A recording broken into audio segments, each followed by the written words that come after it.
Hello and welcome to All the Pies.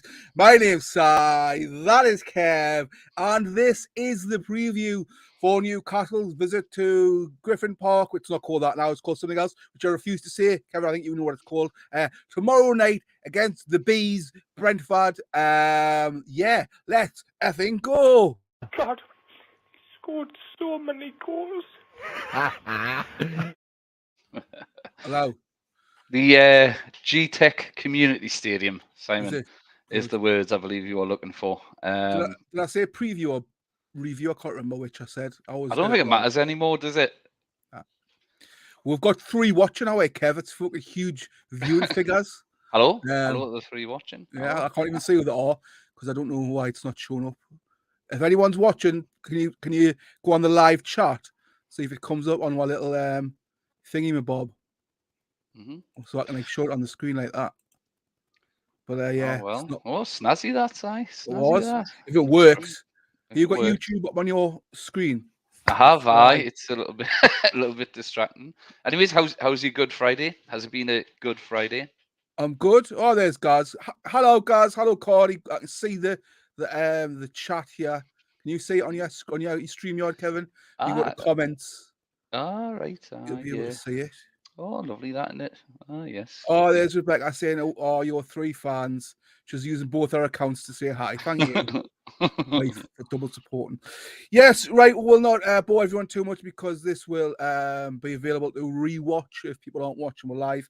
Good Friday. Fine, absolutely fine. I didn't do the tradition to celebrate the death and resurrection of Jesus by eating fish and chips in an Easter egg. But you didn't eat meat, though, did you? I don't eat meat. No, I said I didn't eat fish and chips. No. Every day is a Good Friday for you, then, isn't it? Yeah. I had a lovely day, actually. I went to see my ma this morning. Made a bit of dinner. Got our shopper in. I went to my local pub, who I'm going to give a little shout out to because you know they're a little independent pub, and because I used to work in an independent business myself, got a lot of love for independent businesses. So the Dog and Parrot, if you ever find yourself in Whitley, the Dog and Rabbit. If you ever find wrong pub, if you ever find yourself in Whitley Bay and you're in need of a really nice pint of ale, get yourself the Dog and Rabbit. There's a lad there called Stephen who works there, massive Toon fan. Shout out to him as well. Excellent. We'll shout out all the people in the chat. Hello, David Hutchie. Hello, everyone saying hello to all of yous. Yeah, good. So you've had a good Friday. You've celebrated our Lord and Savior at the Dog and Rabbit. It's what he would have wanted, mate. Was I? I think you chocolate egg and a bag of fish in it. I think you used to go there. He used to frequent there for a pint of bitter. Are you having a drink? I bet he used to always lose his change in his hands though. I am having a drink. Yeah. Lovely. A drink and some blasphemy. Yes, good. Right, yeah. Kev, we got one thing to ask you, mate. This is the preview of tomorrow afternoon's clash against Brentford. First live. A little intimidating that, but are you ready? Are you ready? Not quite yet, Simon. Are you ready? Okay, let's go.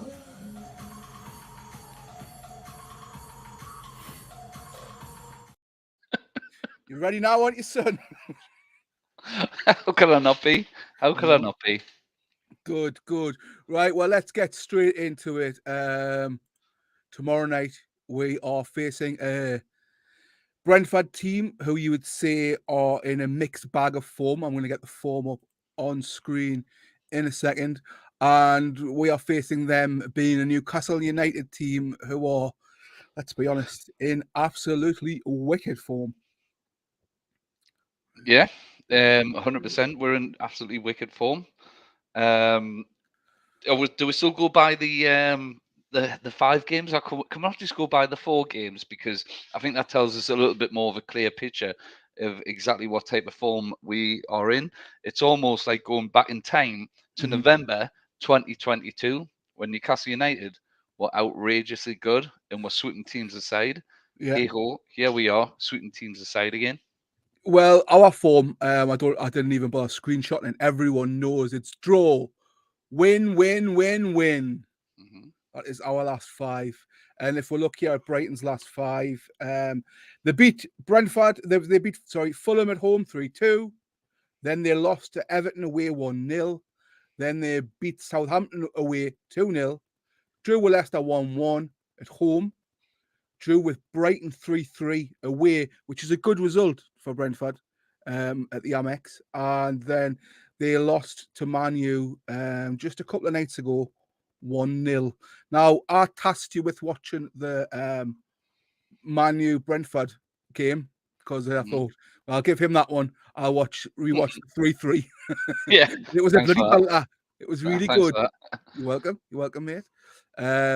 So what I will say is just quickly go over the Brighton game. Brentford, whether home or away, can certainly score a goal. They had defender scoring, they had an attacker scoring. They can certainly score a goal, but they can also certainly give a goal away. So yeah, there's nothing I must just say. It was an exciting game. They didn't dominate. I would say it was probably equal pegging with Brighton. Again, at the Amex place, not many people have had much success going to this year. And yeah, it was a really exciting, nail biting 3-3. How was your long drawn out 1-0 that I tasked you with watching? It was long and drawn out. Yeah. It was, if I'm being entirely honest, Man U had the better of the game without being deadly. But in watching some of the previous games of Brentford, there's a couple of things I want to pick up on.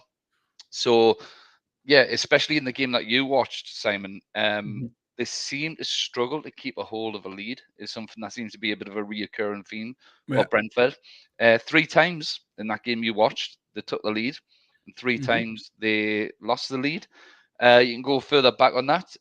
When they played Brighton, they were 1-0 up against. Sorry, That's not what we've just Brighton. been talking about. You mean Yeah, Leicester? sorry. When they were playing Leicester, I beg your Yeah. pardon. They were 1-0 up against them. Again, the game finished 1-1. When they played Fulham, they were 1-0 up against them. They did go on to win that game 3-2, fair enough, but they did lose the lead again during that game. You can go further back on that. They were 1-0, they were 1-0, 2-0 up even against Nottingham Forest. They drew that 2-2, and yeah, Tottenham 2-0 up against them, drew 2-2. So what that tells you is Brentford, if you do concede, that there is a chance you're going to get back into the game. However, what I would like to caveat that with is that they're also a team that you have to finish off if you do take the lead, because there's been a number of occasions this season where they have been 1-0 down or 2-1 down, and they have pulled it back at the end.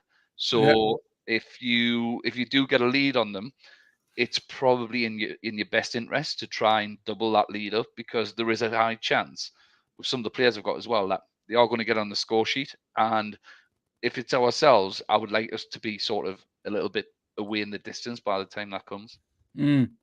Yeah, well, I mean, for them to draw with Leicester at home at the what was the Griffin Park? What's it called? Whatever the stadium's called. G-Tech Community Stadium. I'm not saying that. I will just say Griffin Park.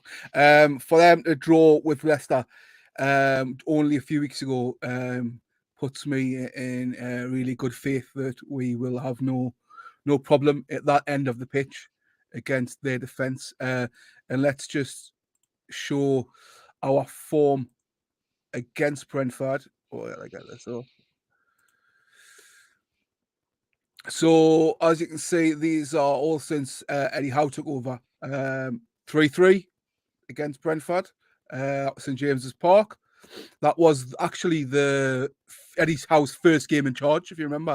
It was a good match, from what I remember, although the He scoreline he wasn't great wasn't for even us. able to be on the bench though, because he had COVID. Remember? That's right. I had So he was in his COVID for hotel watching it, and he had to relay everything to Tyndall. Aye.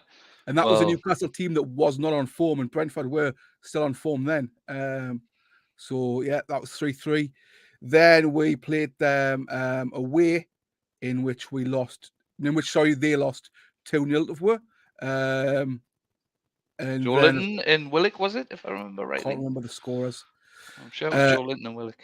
But then this season, when they came to St James's, let's just say a game they probably want to forget. They got their biggest defeat of the season here, where they got absolutely thrashed 5-1. They did get thrashed 5-1, and if I remember rightly, Jacob Murphy got on the score sheet on that game, and it was a reversal almost of what happened in the last game against West Ham, because if I remember rightly, Wilson had a chance to score, squared it to Murphy to knock it in an empty net, and it was almost a mirror version of Wilson's second goal against West Ham. Now, you look at that and you look at some of the mixed results that Brentford have had, and you think, and rightfully so, you'd be confident of probably 3 points tomorrow.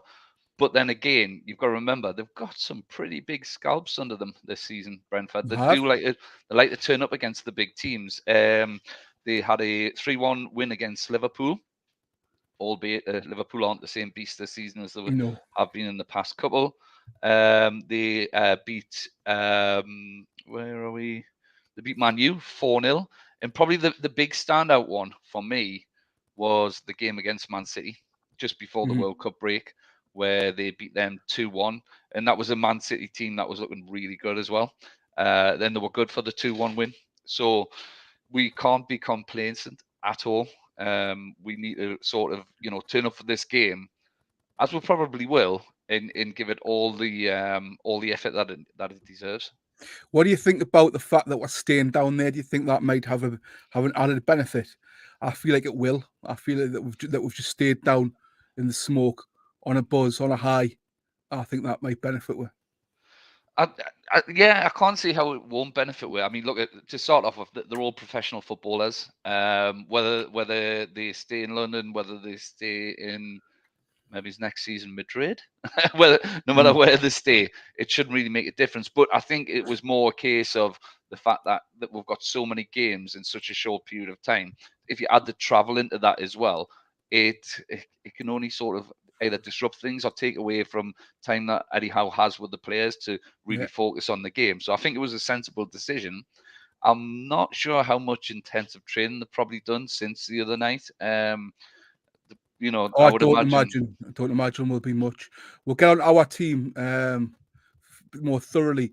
We may as well finish off. I'll put the Brighton team up now, and then I'll put the bench up just to show maybe the disconnect, the leap in quality that the two teams have coming off the bench. So he has Brighton's favoured starting 11. It started most of the games this way.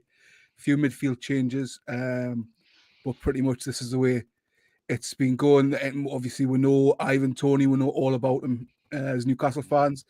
Got Brian and Bemo joining him up front. And then we've got Damsgaard, Jensen, and Norgard in the middle. Then we've got Royslev, Janssen, Ben Mee, Ethan Pinnock, Rico Henry, and a really good keeper.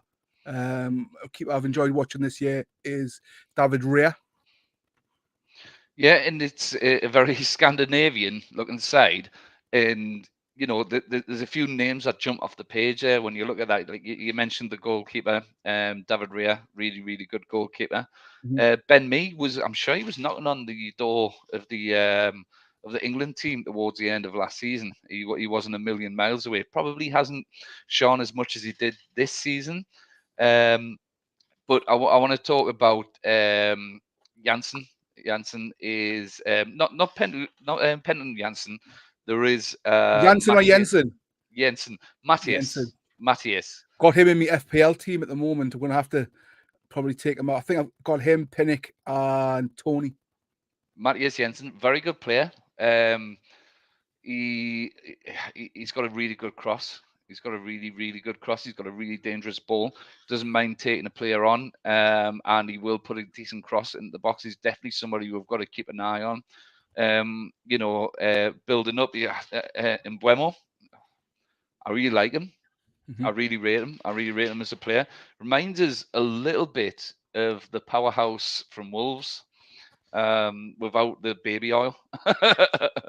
You know, I don't know if everyone can see this. he's a big Cutting off Umbuemo. For those who can't see it, we'll have Umbuemo on the bottom there. yeah. He's a really strong player. He's got a good cross from the corner. He can nudge people off the ball. He's not scared of a shot. He's a good player. He's a really good player.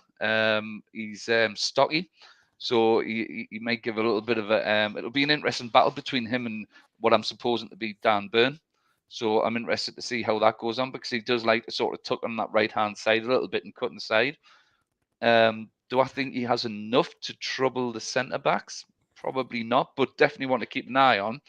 In one was certainly need to keep an eye on, and a player we're all familiar with. And if you're a betting man, you would imagine he'll be up for this game tomorrow. It's Ivan Toney. What a player! Was that the little? If you're a better man, a little dig it. A little bit, yeah. A little bit, yeah. He does like a punch, doesn't he? Yeah. Well, do you know what it is, right? I saw a thing on Facebook. It was just before the Fulham game, and somebody put a post on saying, "Oh yeah, apparently Ivan Toney's his band's not going to come in straight away. His family have said that he'll be available for the 1-1 draw against Fulham on Monday." Tickled us. Good. I like that. Well, let's get that bench up on the screen. Where's the bench? Here we go. So this is the bench. Some of these, obviously, I'll tell you the ones I know. The ones I know from this season who I've watched, remember playing.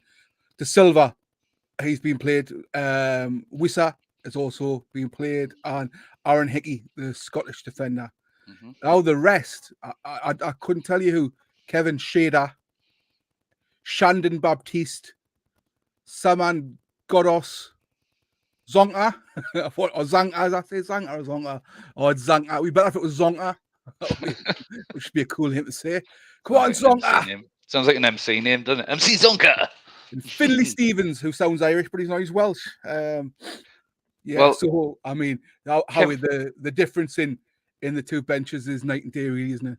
Well, Kevin Shearer, you possibly would have known his name if he hadn't have missed the 1-on-1 against Manchester United in the last game. Had a chance to square it up towards the end, 1-on-1, and fluffed these lines. So, we will continue not to know the name Kevin Shearer, unfortunately, because he had his chance and he fluffed it. Oh, my wife's just put a first foot. I don't think I've ever heard her put a football joke. She's Norwegian, obviously. Christopher Ayer playing. Well, I can tell her that Christopher Ayer is not playing because he's out with an injury at the moment. I believe it's a knee injury he's got. I think he's got a knee injury at the moment, so he won't be playing, Rebecca, unfortunately. Yeah. So what looking at the bench, there's no real.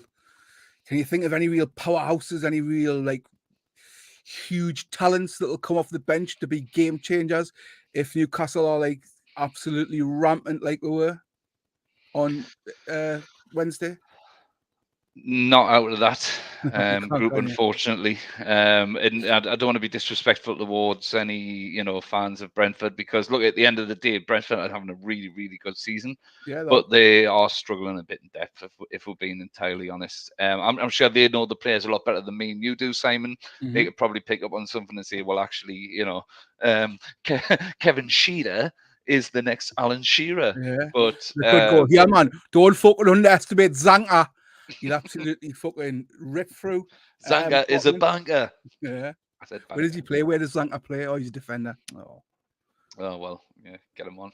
Yeah.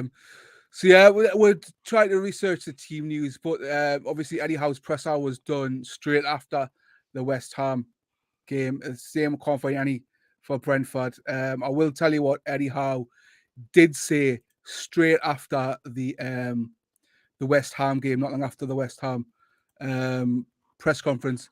Asked if there were any fresh injuries. Howe said it's too early to say.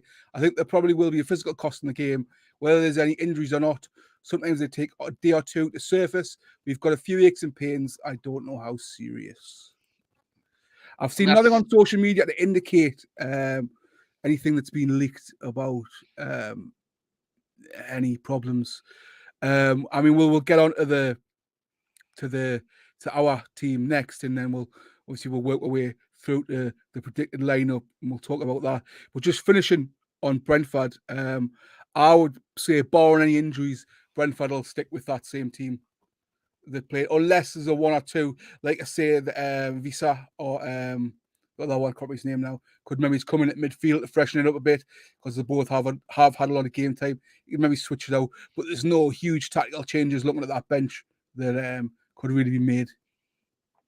No, I agree. But that's not to underestimate the opposition at all. Like, because that starting 11 is a pretty good starting 11, and they've got some really good players in there that Newcastle need to be wary of. That having been said, I don't think we should, stray away from the normal game plan of trying to attack the fuck out of the team, because that's what's winning the games.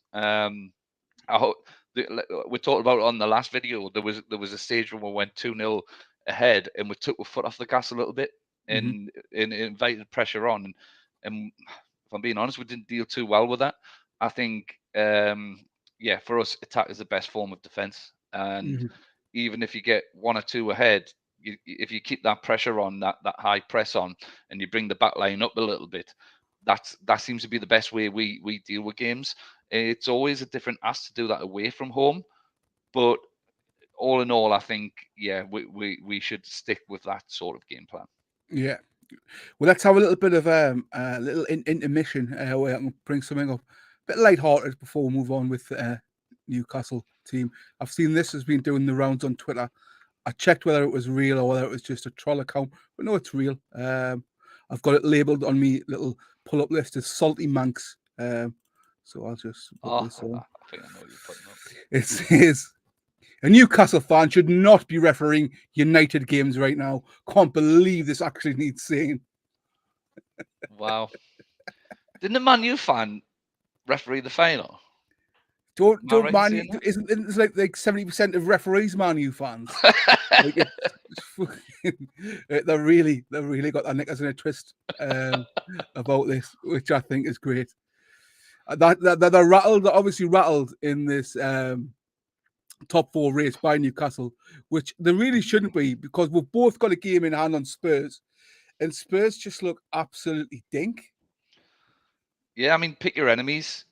Like it is. It's a little bit of a little bit of Salt Bay, isn't it? You know what I mean? And well, now they know how it feels. Do you realize how much Manchester United absolutely killed my childhood? Yeah, I know.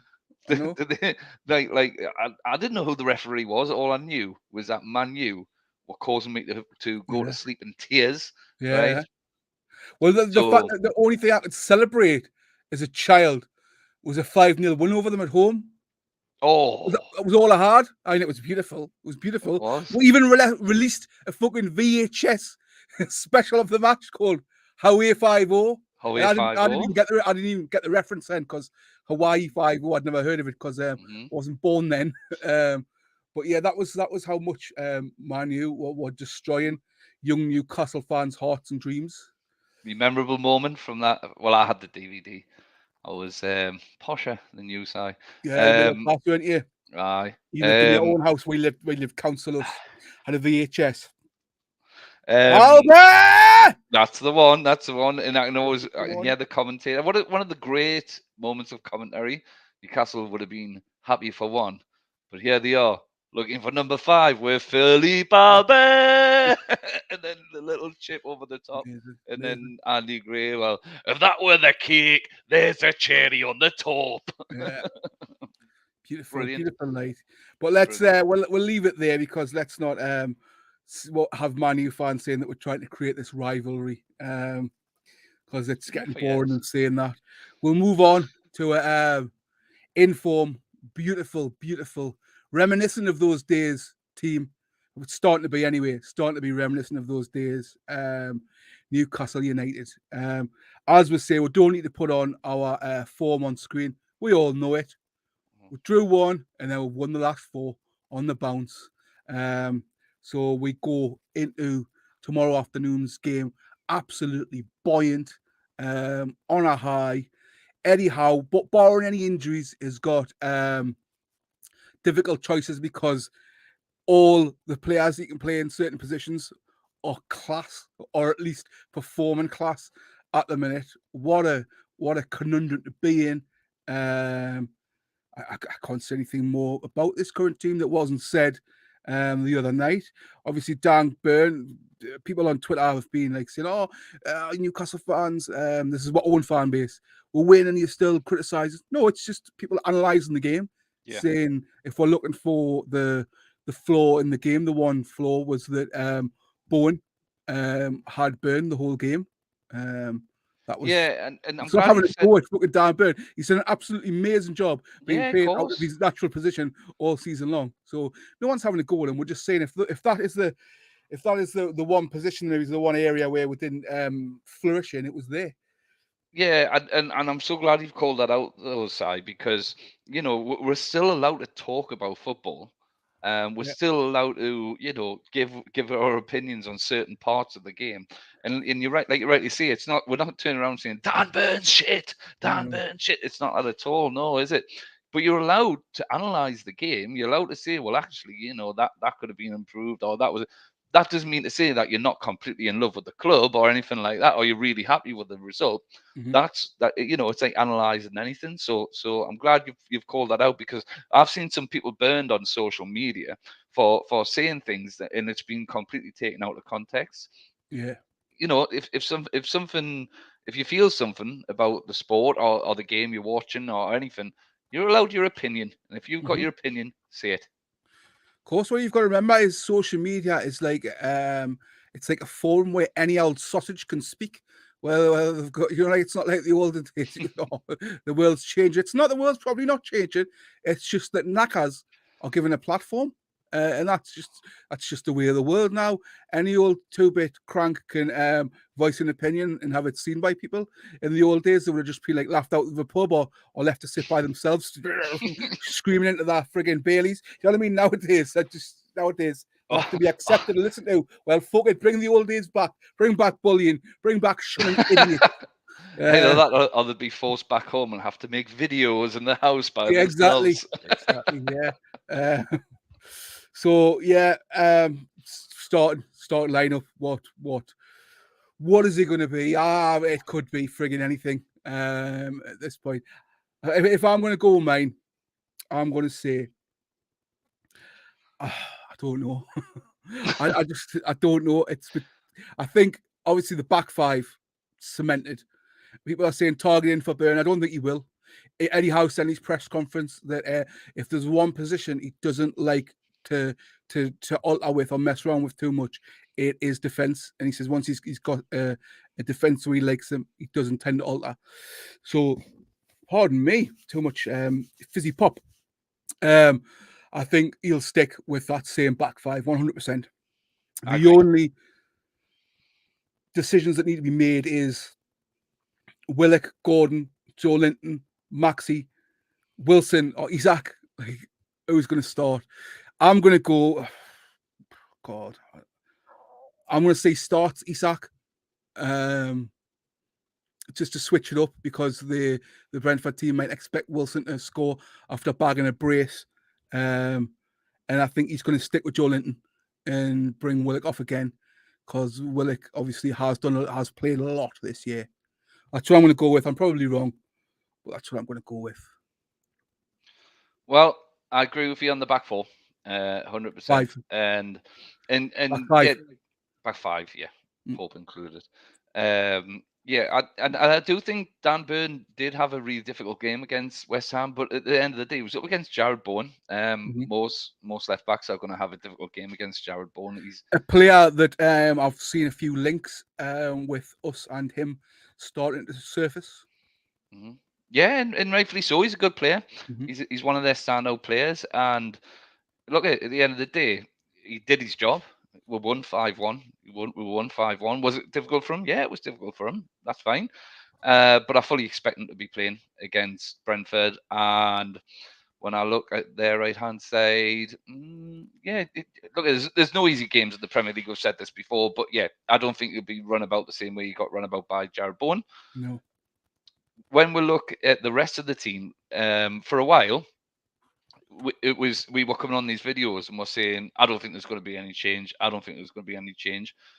And I think teams started predicting that.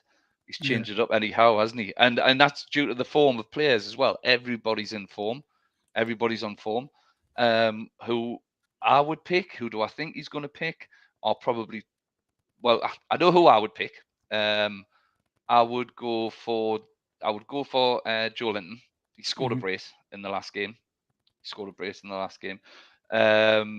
Probably in place of Joe Willock for the reason that you said. No other than I don't want him to be exhausted and pick up an injury or anything like that. And the rest of the players are in good form. So bring him in off the bench. Again, it shows that we've got great depth.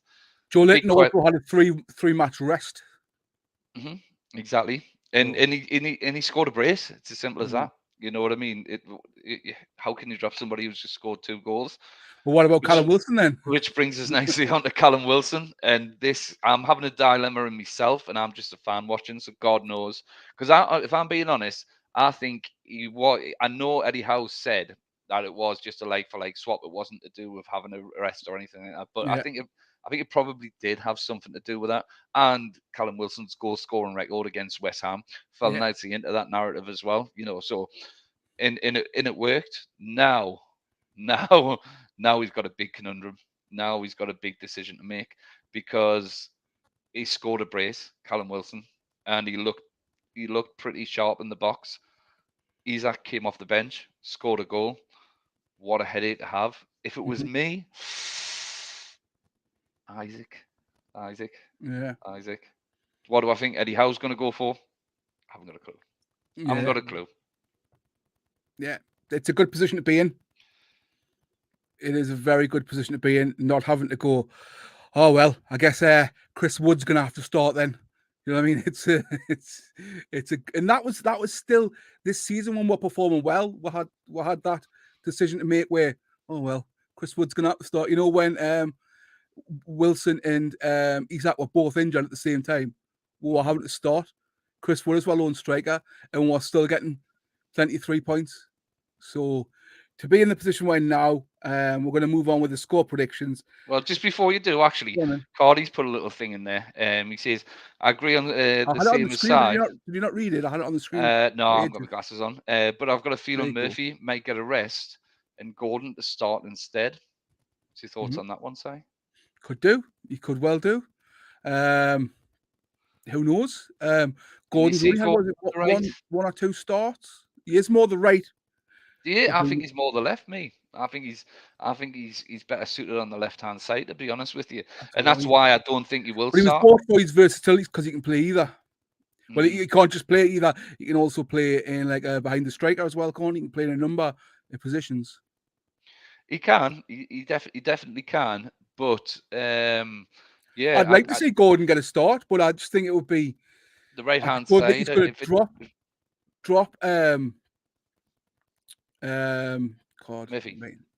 Murphy while he's on form. Yeah, I mean, I can kind of see that he's played a lot of football over the last few days, and if he did do that, it would be a bit of a left field move, I think. Not literally a left field, but just one out of the blue. I just don't know how comfortable I would be with Gordon on the right. Yeah, well, yeah, I think Murphy will definitely start. I think Maxi will definitely start, and I think, like I say, Joe Linton will stay on the field, and Willock will probably come on at the 60-minute mark for another half an hour. As in the previous games before that, he has looked knackered because he has been playing out of his skin.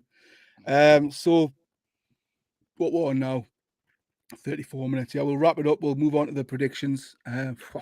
Could be anything. But I keep having this niggling thought in my head, and I know it's the old Newcastle mind frame of, how these really good results. Oh, we're going to end up getting battered. Like we're not going to get battered. Maybe it's a case of famous last words, but we're not. I'm just touching wood here as you say that. Not Chris Wood because he's injured again. Not So our problem anymore. no. Met the criteria. It's now all Forests. Look, is it going to be 5-1? No, it's not. It's not going to be 5-1. It's we're playing a team that's on a completely different confidence level as West Ham were. Do I think we're a better team than Brentford? Yes.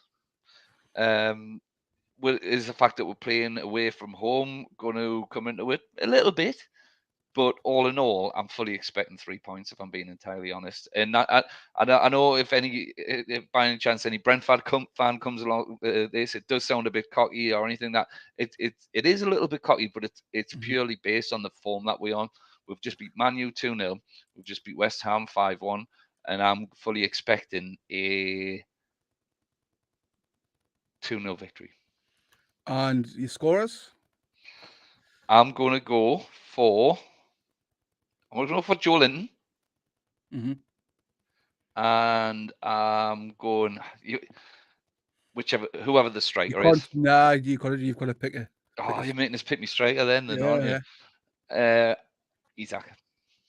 Right. Well, I'm going to be confident. I'm going to go 4-0. Whoa. 4-0. 4-0. I am. And I'm going to go for 1 for Wilson, 1 for Isak, because they both get on the pitch at some point, whether who starts, whether who's benched. They're both on form. They both got on the pitch. So 1 for each of those. Another one from Joe Linton. Why not? And then I'm going to say Anthony Gordon's going to get his first goal for the club. He's going to come on as a sub. He's going to look tasty again, and he's going to eventually get that goal. So that's what I'm going with. Cardi in the chat there's went 3-1. Isak, Bruno, and Tony. Guards has put 1-0 Bruno.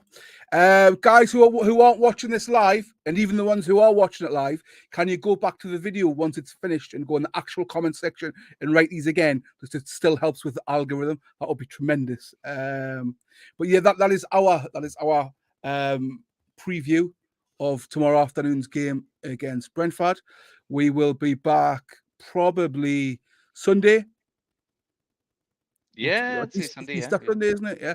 So we'll probably be back at some point Sunday with a review of how it went. But thanks to everyone for tuning in for our first ever live. Thank you very much. Seemed to go pretty smoothly. No technical gremlins and that. Seemed to go good. We're getting the hang of it. It's not something we're going to probably do regular as of yet. It was just a one-off tonight to give it a shot. Maybe we will. Yeah. Maybe we will do the occasional live. It's something we want to start doing next season, I would say, is do more lives and maybe switching to just exclusively doing them live. But for now, it's probably easier timing-wise for to stick to a regular pre-recorded format. But if you have enjoyed this video, whether live or pre-recorded, hit that like button, smash it, bash it, bray it, belt it, whack it, pretend it's a cat in your Kurtzuma and headbutt it, and yeah, the subscribe button. Really important if you aren't subscribed, hit subscribe. Even if you're a rival fan, just do it, man. It's a laugh, it's a frisk. Comment with your score predictions, share it around to all of your tune-loving mates. And me and Kevin will see you again Sunday when hopefully we come back yet again for the 5th time with big smiles on our faces as we celebrate another victory on the road. So thank you very much, everyone, for all your support. And we will see you soon. Cheers. Come on.